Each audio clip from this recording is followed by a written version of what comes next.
welcome into the Extra Point here on WEGL 91.1 FM. I'm your host, Garrett Miller, and alongside me, it's the one, it's the only. It's Brooks Childress. Brooks. Yes, dear. How you doing today? I am doing absolutely fantastic, and do you know why I'm doing absolutely fantastic? Why is that? It's Super Bowl week. That is true. Super Bowl is here, Super Bowl 52, up in Minneapolis, Minnesota, where the Philadelphia Eagles will look to take on the defending Super Bowl champions, the New England Patriots, and what is sure to be a Super Bowl filled with exciting storylines and a lot of heartbreak. For Philadelphia. So you say that. I like the Eagles. I like the chances that they could, and the problems that they could bring up for the Patriots. So obviously, our show today will be very Super Bowl heavy, but don't worry, we have other things. As in Auburn basketball, 11th in the new AP poll, and a 2 seed in the Joe Lunardi bracketology that came out. So Auburn basketball is looking on the up and up right now, as they have a game tonight against Ole Miss on the road at I think 9 Eastern, 8 Central, over on ESPN channel, whatever they have these days. I think it's the SEC Network tonight. There you go. And then, we have some other stories. For example, I'm sure people have heard about the Michigan State stuff. That's a whole situation. Blake Griffin got traded. That happened last night. Jabari Parker's coming back. So there's a lot of... John Wall's going away. That John Wall's out the 6 to 8 weeks. After he's going to undergo a operation tomorrow, I believe. And there's a lot of information going on in the sports world today, but we'll kick it off with the Super Bowl. Now, as always... Before we start, I think I need to be a little more appropriately dressed for this. People on TV can see it, but no one else can. But I'm, once again, taking off my jacket and donning a Patriots t-shirt this week. Wait, is that this year's championship shirt? No, this is last year's AFC Championship shirt that I finally got this Christmas. So toss it in the back. You can't even keep up with the shirt, with the memorabilia coming out. Listen, this is a good shirt. It hurts me every time I see a different shirt like that. You want to know a fun fact? What? This is my first AFC Championship shirt I own. Really? There's a lot. There's a lot of that back. I do own another one. This is only the second. Most of my Patriots championship apparel is AFC East championship stuff, which is like really random. Like, no one who buys the AFC East championship stuff. Like, well, we expect to win. If you're a Browns fan and you finally win the division, there you go. I'll wear it. You mean when they win it on Madden? That too. Hey, I took the Browns to the championship in Madden. But let's start the show off with the Super Bowl. As always, if you want to call in and talk to us on the air, get your opinions out there, you can at 334-844-9345. Brooks is manning the phones today. So we don't have an intern. Yeah, we don't have an intern. Intern applications are open now. Yeah. We're not that fancy, so... we can't give you college credit. Yeah, we can't. We actually can't really give you anything. Yeah, you just sit here and answer the phone for us. But our sweet and tender love, we can give you that. Actually, Brooks can give you that. Can I? If they're a Patriots fan, I can. If they're a Patriots fan. Once again, that's 334-844-9345. You want to talk about the Super Bowl, Auburn basketball, or anything else in the sports world. If you want to hear what we think about it, just call into that number. So let's start with the Super Bowl. Eagles. You mean the big game? It's the big game. Whatever you want to call it. Eagles, Patriots, obviously up in Minneapolis, because we were wondering if the Vikings would be the first team to be able to host the Super Bowl in their own stadium. They will not. The Eagles took care of that very quickly in a rout.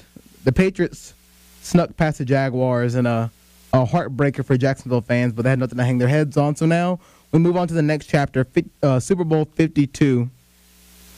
Ageless Tom Brady. Will he have Gronk? Well, I'm going to say yes. It looks pretty good that Gronk will be ready to go for a Super Bowl in some capacity.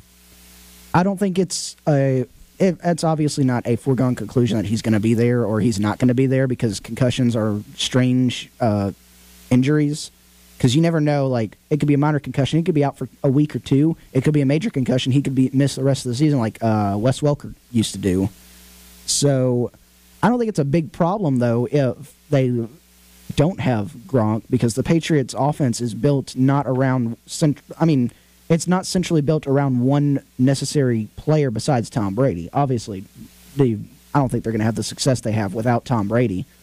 But with, your pieces like Gronk, Amendola, Chris Hogan, Deion Lewis, you're not centering your offense around one person. Obviously, it would help if Gronk was there because he's, Gronk. You can't take him down. He catches the ball. He can run over 3 or 4 people before you get him on the ground. But and the Patriots have already proven they can win a Super Bowl without Gronk on the field. I think it was the Seattle Super Bowl. Gronk wasn't on the field. When was it last year? But you have to admit, this Patriots offense is a lot more, I want to use the word fragile, I guess, that sometimes it's just not clicking. For a couple of drives. Like, a couple of drives in a Jaguars game, were you kind of thinking, that's not usually what the Patriots do, or, man, that's just not connecting. That doesn't look right. Watching that Jaguars-Patriots game. It's not as potent as it usually is sometimes, it feels like. Watching that Jaguars-Patriots game, the bigger deal to me was the defense in the first half and the offense. Because you knew going in, Jacksonville's got one of the best, if not the best, defense in the league this year. Mm-hmm. And so you knew the Patriots offense would have trouble moving the ball because the Patriots offense has never been one of those offenses that's like, we're going to go down and score every single time. They're going to score and score and score just enough to beat you if you're, a decent team. And the Jaguars came out ready to play that first half, and so they shut down the Patriots offense mostly in the first half until that last little bit. Like, last part of the first half, Patriots came alive, took the momentum back into the second half, took the momentum on to win. I think the bigger issue for this game is, even though it's Nick Foles, like you say, it's Nick Foles. Oh, Nick Foles, a backup quarterback. I mean, in the NFL. Nick Foles did lead the Eagles to a playoff, to the playoffs one season. Yes. So, but you think, it's just Nick Foles, and that's fine. It's just Nick Foles. But this Patriots defense started off the year horrible. It was a horrible defense. Swiss cheese. And it got better as the year went on, as most Patriots teams do, because they start off, they don't start off top form in August like some teams, like the Chiefs. Chiefs will come out firing in they did. August. And then they went into a slump. They fall down. And so... They didn't get back up. And so they will... They started off weak, got stronger as the season went on, but Nick Foles is not a terrible quarterback, as we've seen him go against the very good Vikings. Come on now. I can't speak today. Come on. The very good Vikings defense. There's too many V's in that sentence that I was trying to structure. So I think the bigger issue, like I said, the bigger issue is the defense. Can the Patriots defense do what they did to the Jaguars offense in the second half? And another thing on that subject, the Eagles offense is more balanced than the Jaguars. Jaguars, they're going to tell you, we're going to run up the middle with Leonard Fournette, and they ran up the middle with Leonard Fournette. That's a very base offense with Jacksonville. They relied on their defense to win them football games. But man, Blake Bortles looked good. And fourth quarter is a different story because he had to come back and, came up short. But man, Blake Bortles he wasn't himself, or he wasn't his usual self. I guess it's a good thing. He was better than his usual self. But with Nick Foles and this Doug Peterson ran offense in Philadelphia, it's a more balanced attack. They got LeGarrette Blount to run the ball, former Patriot. They can air it out. It's a much more balanced offense that you have to spend more time preparing for than, say, Jacksonville, when you're like, okay, so what we have to do is stop Leonard Fournette and make Blake Bortles beat us. And Blake Bortles couldn't beat them because at the first part of that game, Leonard Fournette was running all over the Patriots defense. They finally shut him down. Blake Bortles couldn't beat him in the second half. So is that the same game plan you're going in with the Eagles, make Nick Foles beat us? Or do you even want to dare him to do that? Because we saw what he did, because the Vikings defense wasn't better than the Jaguars, I don't think, but they still had a good defense, and Nick Foles made them look like child's play out there. I think the key to beating the Eagles in this game is shutting down, for the Patriots, is to shut down the passing game. Because they've got good weapons on the offensive side. You got Zach Ertz. Is it Nelson Aguilar there? Yes, he is there. Nelson Aguilar. You've just got to shut down the passing game. Because their running backs, their starting running backs, LeGarrette Blount. If you're going to pound the ball with LeGarrette Blount, here's the thing with the Eagles. The Eagles, the reason why it's so hard to name a lot of their weapons is because they have so many. Anybody in that offense is dangerous. Heck, even the linemen are probably dangerous when it comes to the passing game. There was It feels like the Eagles can plug in anybody. It's kind of almost a Patriots formula. You know how the Patriots that sometimes, Burkhead, Rex Burkhead, who was that? Next man up mentality. Yeah. It feels like the Eagles have really embraced that, and now they're just shooting off all over the place. And Nick Foles is a prime example of next man up mentality. There was an article I saw the other day. I can't name it per se. I think it was written by, or it was either an article or something from a Pro Football deal run by Chris Collinsworth. Okay. Pro Football Focus, that's what it was. And they ranked like the top 20 players in the Super Bowl. 14 of the 20 were Eagles players. 14 of the 20. There's a lot of weapons. But on the other side of that, the past 3 Super Bowls that the Patriots have played in, this one, the Falcons, and the Seahawks, the Patriots' opponents have had more on. They've done this list for a few years now. Yeah. The Patriots' opponents have had the better players on those lists every time, and so it goes. It goes again. It's experience versus a good Eagles offense. Yeah. So, which is going to bend a break? There's not many Eagles on that team that has Super Bowl experience. And something else that plays into the fact, Nick Foles made the comment the other day at their media availability that he's never even been to a Super Bowl. Like, as a fan, he's never been to a Super Bowl game. So, I mean, he has on Madden. Well, I mean, I'm sure on Madden. I've gotten to a Super Bowl on Madden. That's setting the bar very low, Brooks. But that hurt me a little bit. Now, I guess this is the time, there is no other show before Super Bowl, which means Super Bowl picks are now. Oh no. Yeah, we didn't really think this far, did we? Well, technically I've been thinking about this since September. All right, calm down. All right, Super Bowl picks. I want you to go first. Actually, I'm trying to remember. Do you remember who we picked at the beginning of the season? Oh man, I picked the Patriots. Yeah, I know. I picked the Patriots too. Do you remember who you picked from the NFC? I don't think it was the Eagles. Because no one saw this breakout year from Carson Wentz coming. No, I think I picked. I don't even know who. I don't even remember who I picked. I want to say I picked at the beginning of the season. I want to say it was either Seahawks or Packers. You know who I went with? I went with the Seahawks. I did Seattle, New England. So I wonder if I did the same as you, or if I went Packers. You may have went Packers. We didn't have the same thing. I must have gone Packers. And again, who could have foreseen Aaron Rodgers getting, hurt mid-year and then them just fall off? Yeah. Well, I wanna get the Super Bowl pulled up on ESPN. So the line is New England by 4 in Vegas, and the over/under is 48. So we're going to be scoring into 20s here.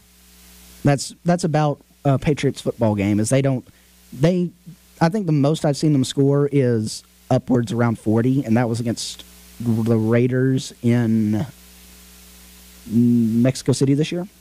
They scored a lot of points. It was upwards of 40. All right, so picks. Here we go. You go first. You're not going to be biased at all. No, no, as everyone can see, or you heard earlier, I'm full out Patriots garb. I think, unbiased opinion, even though it may not look so, I've got to go with the experience. I got to go with Belichick and Brady because they've been there. They know how to win in this situation. Like Belichick said last night, the only thing different about this Super Bowl for him is it's in Minnesota. That's true. That's a great quote. It's in Minnesota. So I'm going to go Patriots 28, Eagles 21. I think the Patriots pull another win in the fourth quarter where they have to come back from behind and win because the Patriots aren't a first-half team for some reason. So there's my pick.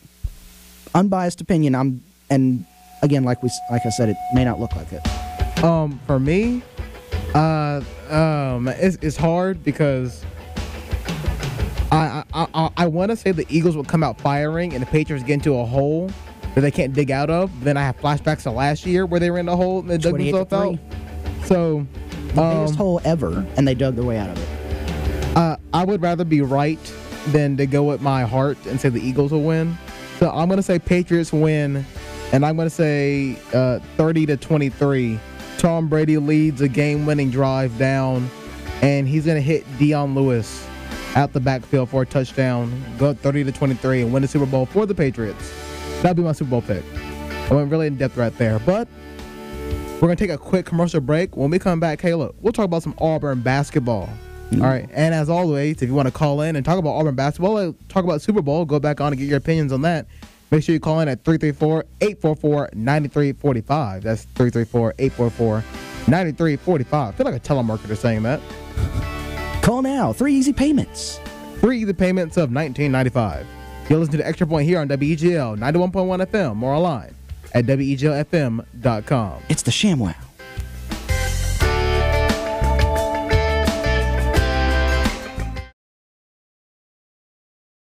And welcome back into the Extra Point here on WEGL 91.1 FM or online at WEGLFM.com. You can always catch us as well at 5 Eastern on EagleEyeAuburn.com or Eagle Eye TV Channel 6 on campus here at Auburn University. Because, you know, you guys see our pretty faces. And Brooks' Patriots gear. Yeah, it's very good. This is a brand new shirt I got at Christmas. Y'all should see it. And as well, if you want to catch up on any of the shows, all of them are on SoundCloud and on iTunes at WEGL 91.1 FM. We're going to go on to... Who can get enough of hearing me talk? I'm already having enough with you talking. We're only 19 minutes into the show. But we're done with the Patriot stuff now. For now. It doesn't make me feel any better. I'll bring it back. And as always, if you want to call in, give us your sports opinions or give us a topic to talk about, see what we think, you can always call in at 334-844-9345. Brooks will be on the other line to answer your call, and we'll put you on the air. Still accepting applications for an intern. Yeah, that too. Unpaid, no college credit intern. You're just here. You're just here. But you get to hang out with us. And you get to be in my presence. Yes. And Brooks will give you all the unrequited love that you want. Valentine's Day is coming up. I'm very lonely. Ditto. All right. So let's go on to Auburn basketball. Once again, you want to talk about some Auburn basketball? That's 334-844-9345. Can I just take this back 1 second to the NFL? And I just want to point out something before we get to Auburn basketball. Okay. Do you know what I decided to peruse this weekend? All right. First of all, use a big word in peruse. Yeah. So this better be good. I decided, for some reason, I may have been going clinically insane for like 30 seconds. I turned it over to the Pro Bowl. Why? I just wanted to. I forgot how bad it was. Did you know the ratings went up this year for it? I honestly forgot the Pro Bowl happened. That's why we didn't talk about it. They announced yesterday.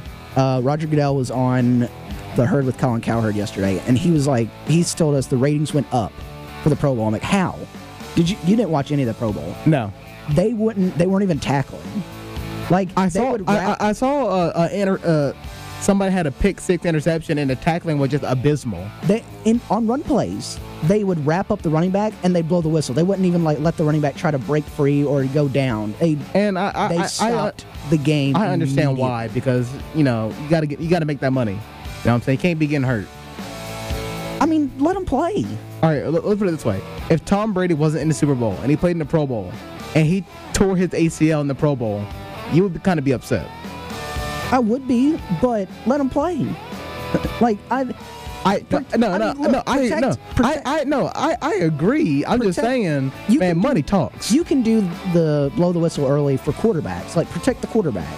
But like if you're a running back, let him go. Let him go. Just let him run. Look, I ain't gonna lie. If I was making $8 to $13 million a year, and I knew that if I get hurt in the Pro Bowl, that probably wouldn't happen. You're right. You better blow that whistle. I ain't trying to get hurt out here. Best part of the day, though, was they did an interview with Drew Brees on the sideline, and his 3 sons were ball boys for the day, the game. Quality time with Dad. So they're in the middle of doing an interview on ESPN with him, and one of his sons start roughhousing right there in the interview. Yeah. So obviously the camera guy is going to be like, let's look at the kids. One of the kids gets on the field.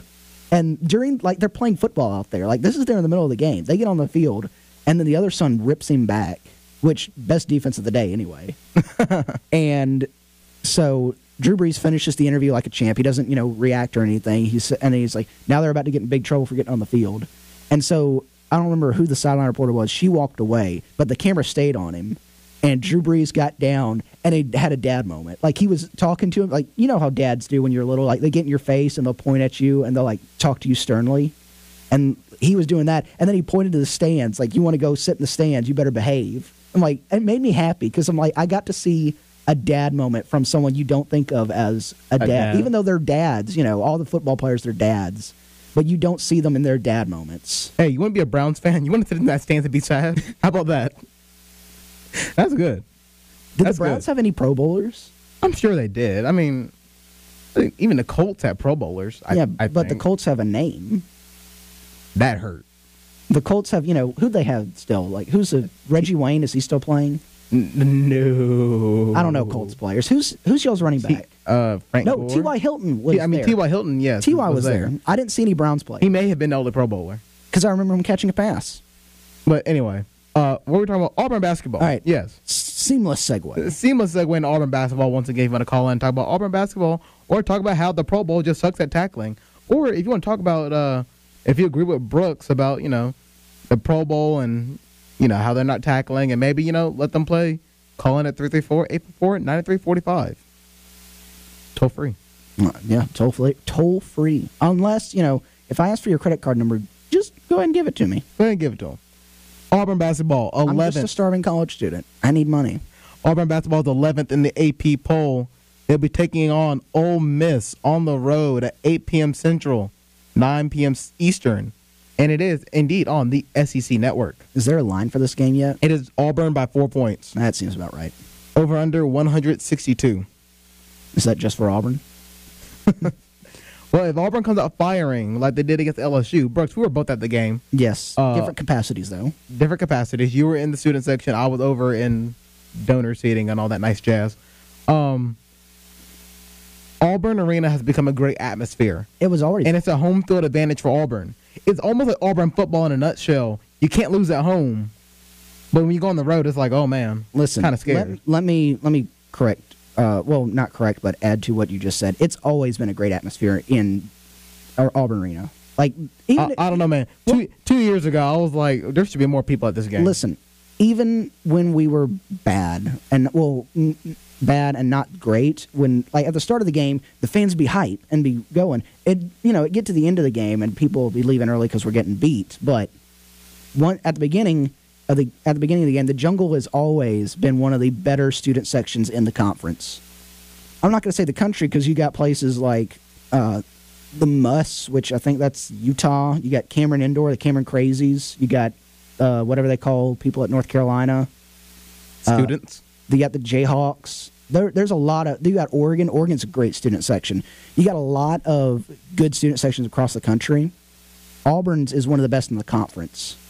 And it, like you said, it gives them a great home court advantage, especially this Saturday when they came out and Mustafa dropped 16 right off the bat, and then didn't score for the rest of the game. That was ridiculous. He dropped 16, and everyone was just going nuts. The moment Auburn was just making threes, but then that one play, I think it was Deshaun Murray, misses a three, but an LSU player tips it in for Auburn for 2 points. I was like, yeah, there's no way Auburn loses this game. It was over in the first 5 minutes. Like I went back and watched the highlights after the game when they do it with Webb, where they put Rod Bramlett's call over the game action. Yeah. And one of the things he said is like, this game was over in the first 5 minutes. Like, you're right.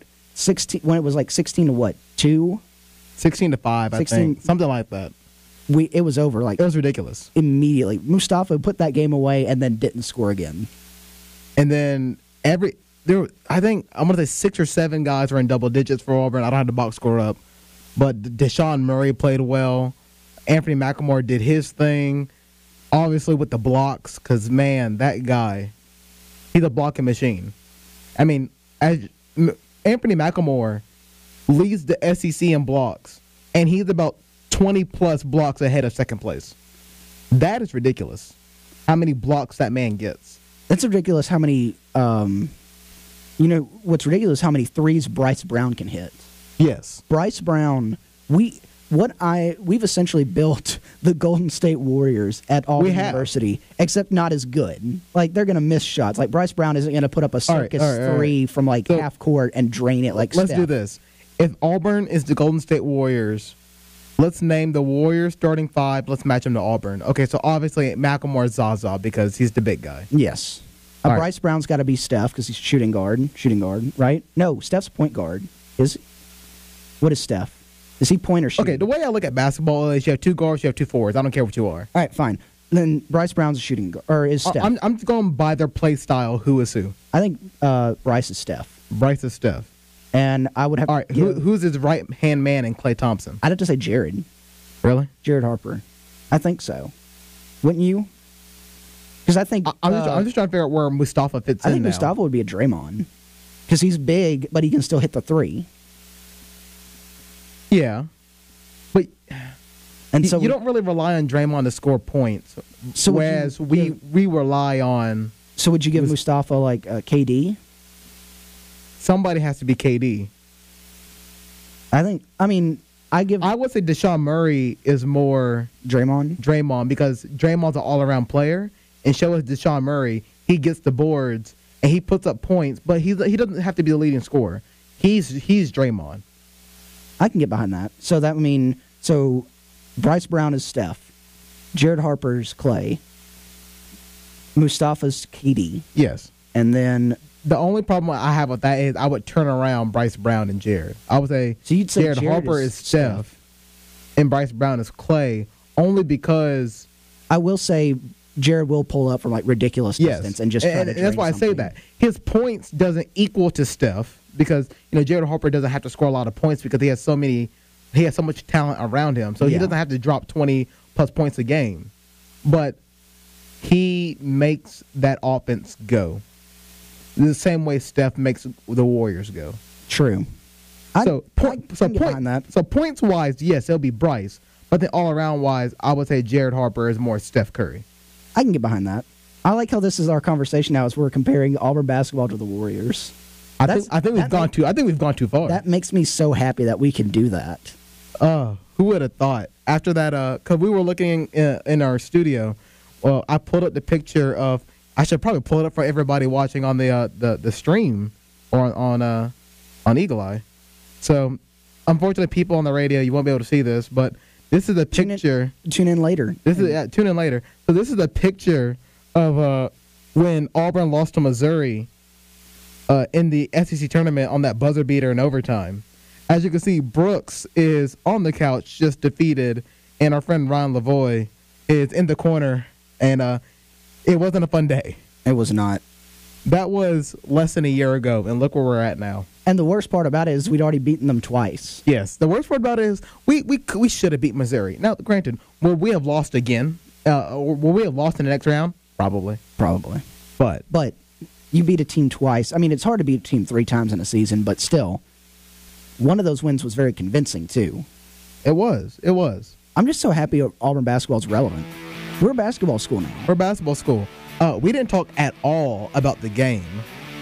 Well, we touched on it a little bit. The only part we touched on was we're playing Ole Miss and the line is 4 points. Oh, I thought you were talking about the LSU game. No. I'm talking about the Auburn game. And there's other games to talk about. But how about this? When we come back, we'll talk about the Auburn game. We'll talk about a couple other games going on. And, let's talk about bracketology, because I can't wait until we get into March Madness season and we fill out our brackets on the show. I love brackets. How many brackets do you make? Usually 1 or 2. It depends on... for serious, I make 1 or 2, and then I just like filling out brackets so much that I just keep doing it. I'm that guy. I'm the guy that has 30 or 40 brackets just because. I'll do I don't do that many, but I'll always do the second chance bracket when ESPN does that. I sometimes like to do coin flip, who would win in a coin flip. Oh, I did that. I used to do that as my official bracket. I had Georgetown winning 1 year and Richmond 1 year. That's why nobody likes you. Anyway, thank you. I was about to sign off for a second, but we're done.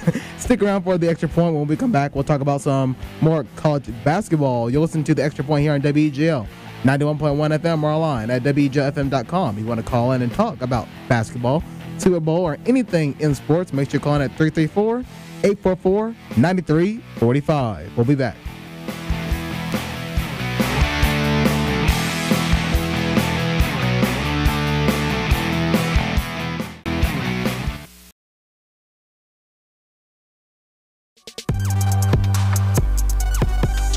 And welcome back into the Extra Point here on WEGL 91.1 FM or online at WEGLFM.com. Remember that you can always watch us on Eagle Eye TV, Channel 6, or Eagle Eye Auburn today at 5 when the video version of our show goes up. Or if you weren't able to catch the show today, in about 15 minutes after the show is done, at about 2:15 Central Time, the podcast will be up for you and your listening pleasure. You see, you say that, and then last week it wasn't. Oh, yeah, last week we ran into a big problem. And that was the whole thing.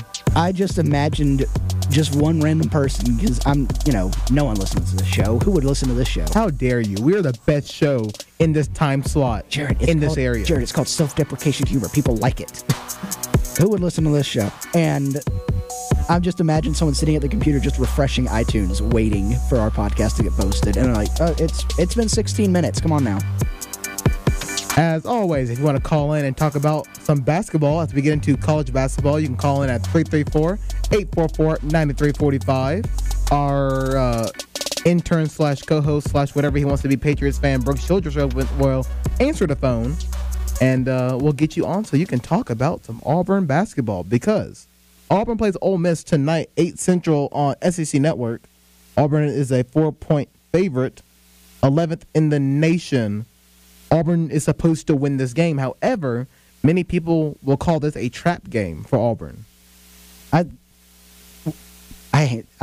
like calling it a trap game. We used to be the trap game, and now we're running into trap games.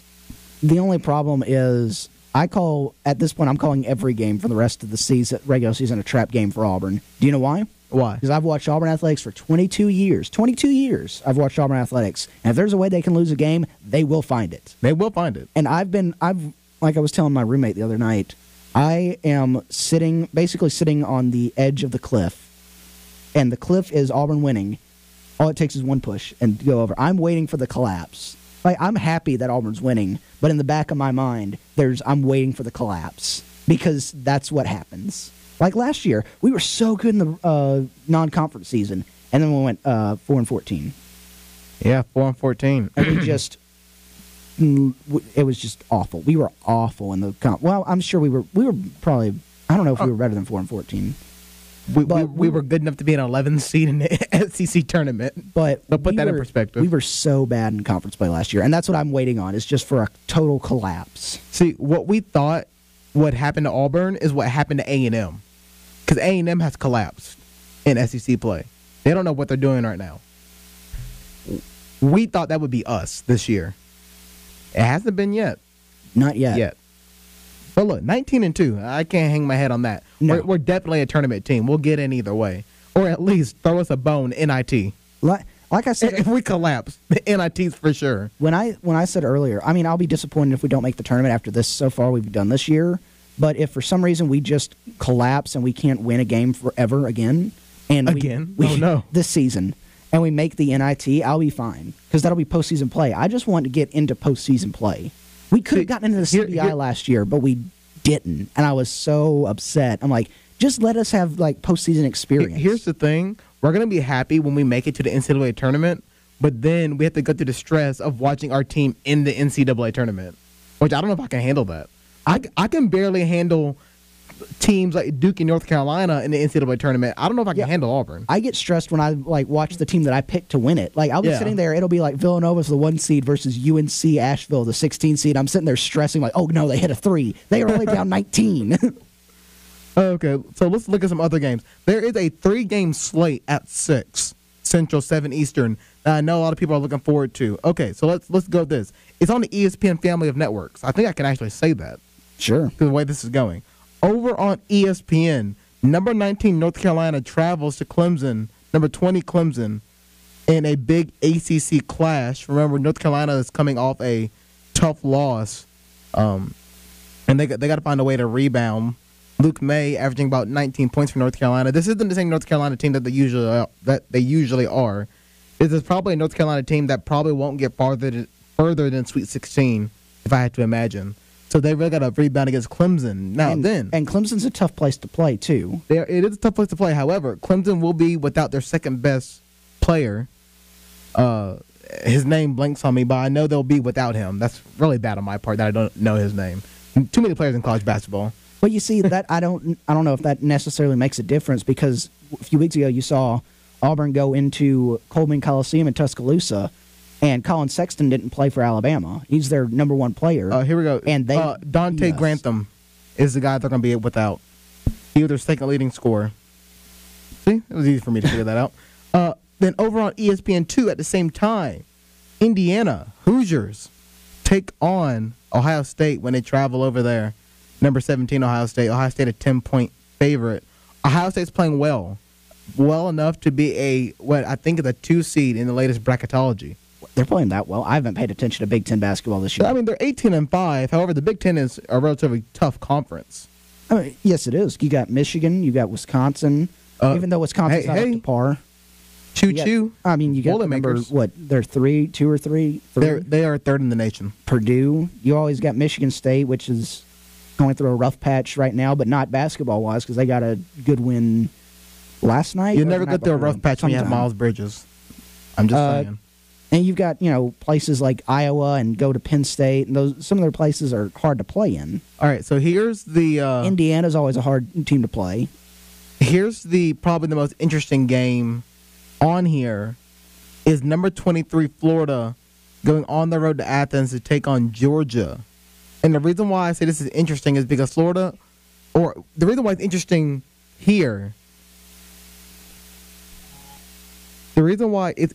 here, is because Florida is the second best team in the SEC.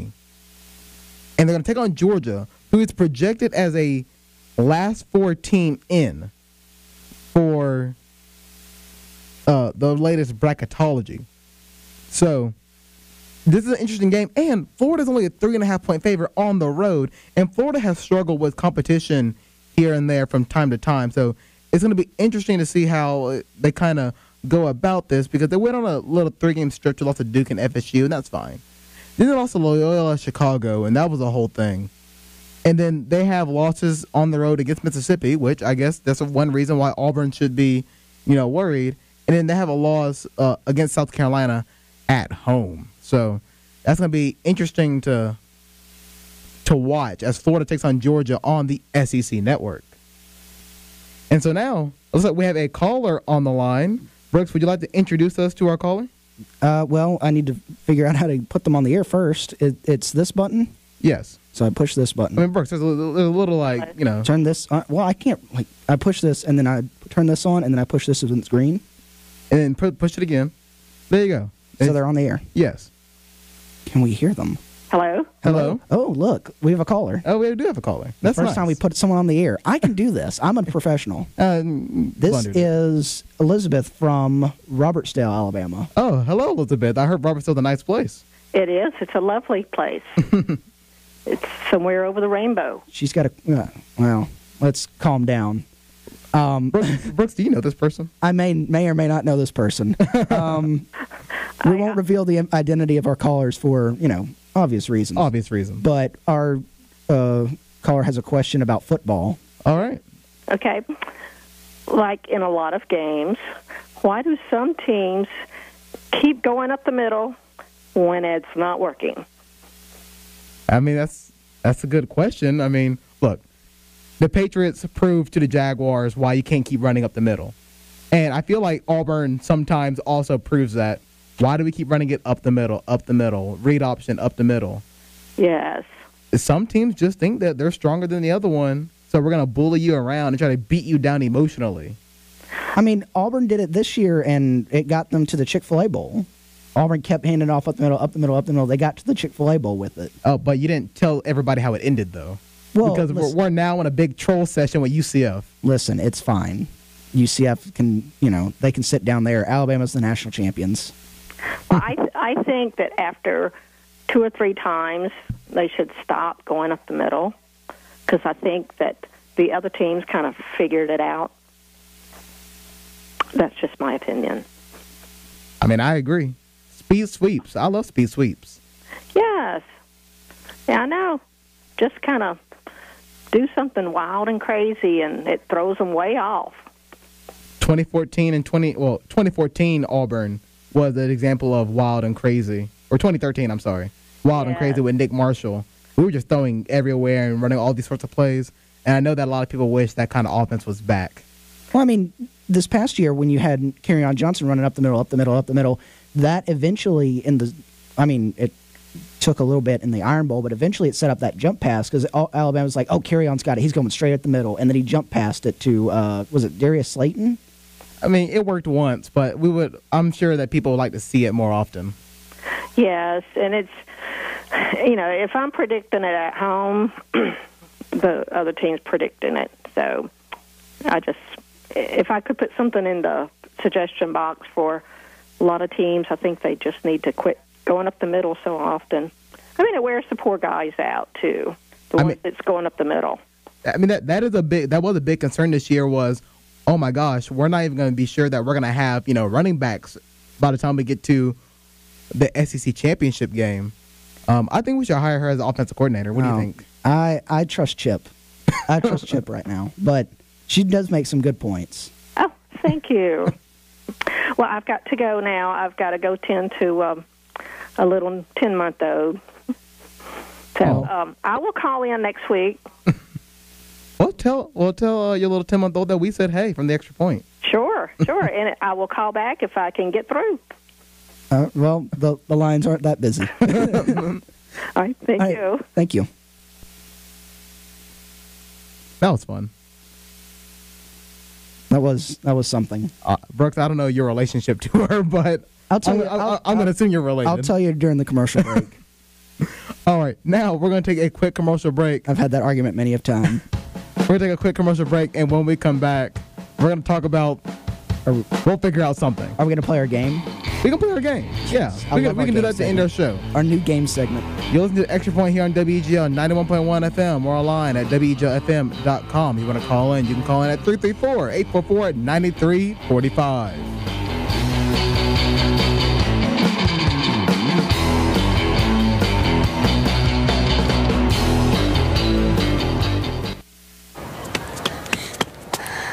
Come on, Dad, I'm running circles around you.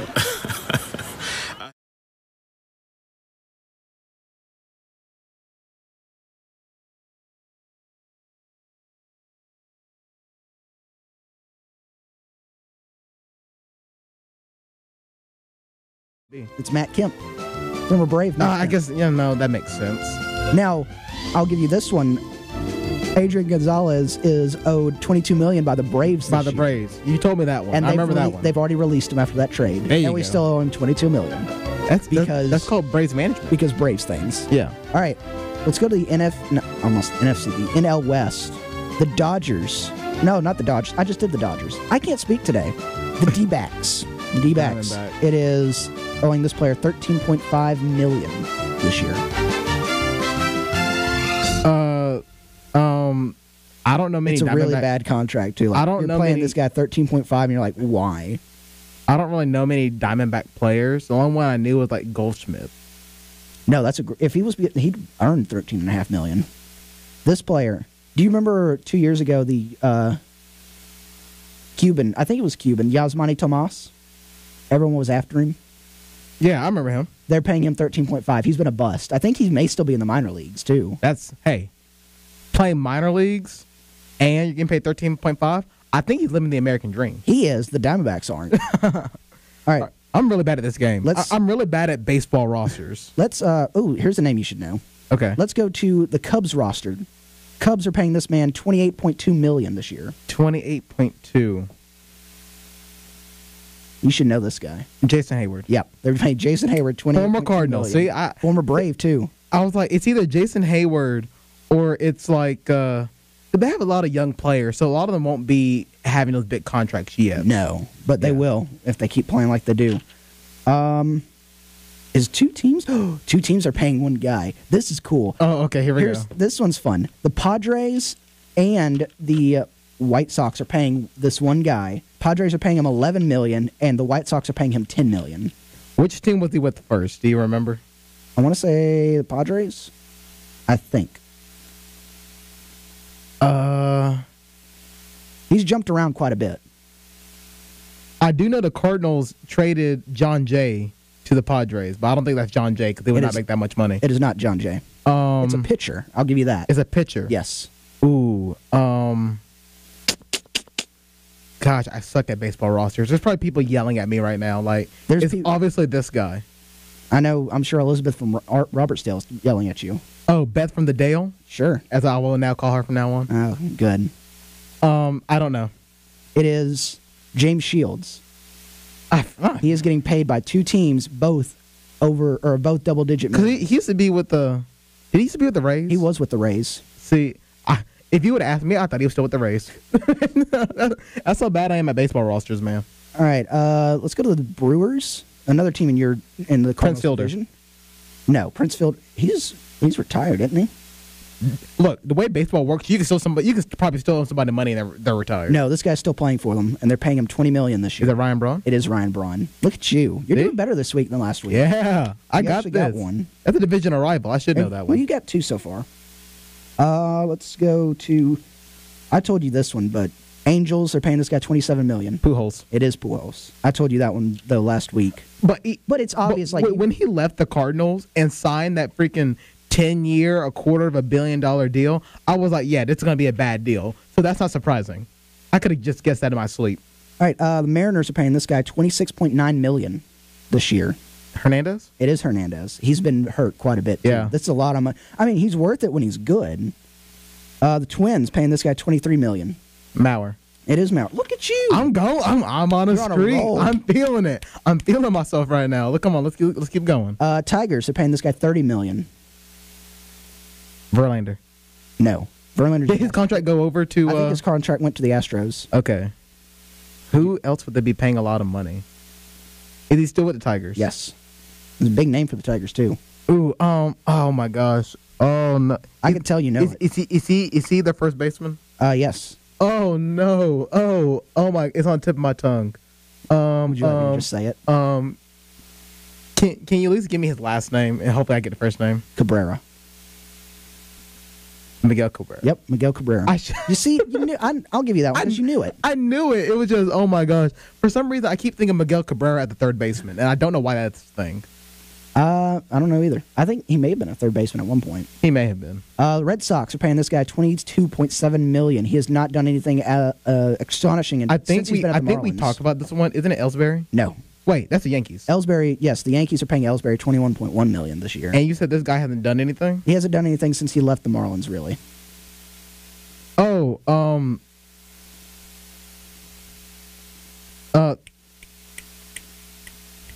we're running out of time here. I'm going to have to give you a time. Shortstop, right? Yeah. Hanley. Yeah, Hanley Ramirez. All right. I don't know why I'm also bad with names, as you can obviously tell. All right, so we're getting down to it. So I'm going to give you two more, and then that'll be it for the game. Okay. Blue Jays are paying this man $20 million this year. Is it Josh Donaldson? It is not. That's a good contract. He signed a big contract, but that's a good one. He's worth it. He's an Auburn. Oh, Jose Batista. No. Wow. It is the man they got from the I'm cutting you off there after two guesses. I was about to say, because I'm like two players I know on the Blue Jays. He's the guy they got in the blockbuster trade a few years ago from the Rockies, Troy Tulowitzki. Oh, too low.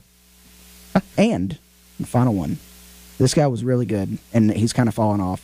The Orioles are paying this man $21.1 million. He was really good. Is he the pitcher or the outfielder? He is a position player. He's not a pitcher. He sometimes DHs. Oh, he's a first baseman DH. He was really good a few years ago, and people were like, "Oh, can he break this home run record?" I remember that. I remember because the Orioles were hitting home runs all over the place. I don't remember.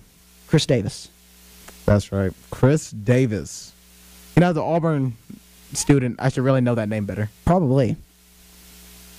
Well, I did better in that game than I did last week. Yeah, I'm proud of myself. I'm proud of you.